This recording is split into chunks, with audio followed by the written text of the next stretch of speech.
नमस्कार, IBC 24 उत्तर प्रदेश में आप सभी दर्शकों का स्वागत करता हूं। मैं राहुल सौमित्र। कल देश के प्रधानमंत्री नरेंद्र मोदी की अध्यक्षता में कैबिनेट की बैठक हुई और इस कैबिनेट की बैठक में बहुत ही अहम निर्णय लिया गया।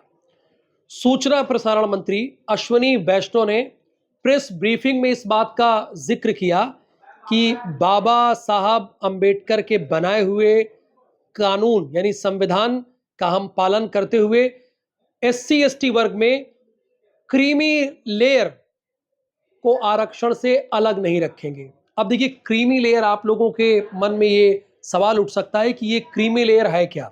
तो क्रीमी लेयर का मतलब ये होता है कि मलाईदार ओहदा, यानी जिनकी आमदनी 8 लाख से ऊपर की है वो क्रीमी लेयर के अंतर्गत आते हैं, और अगर आपकी 8 लाख से नीचे की आमदनी है तो आप नॉन क्रीमी लेयर में आएंगे।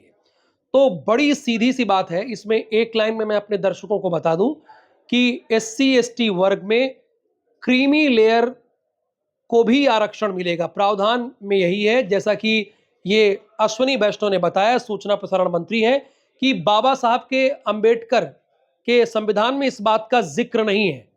तो अगर आप क्रीमी लेयर में भी आते हैं और SC/ST वर्ग में हैं, तब भी आपको आरक्षण मिलता रहेगा।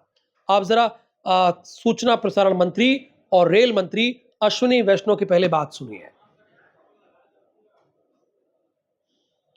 तो आपने बिल्कुल सही सुना, उन्होंने भी इसी बात को दोहराया है।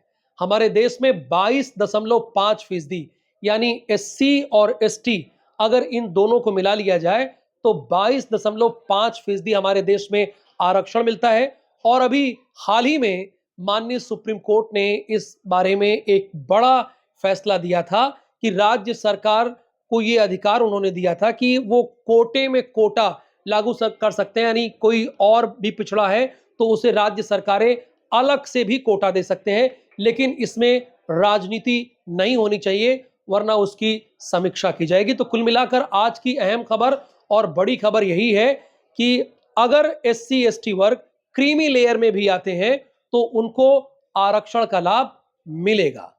नमस्कार, और ऐसे ही वीडियोस को देखने के लिए आप IBC 24 के उत्तर प्रदेश पेज को लाइक करें, कमेंट करें और सब्सक्राइब करें।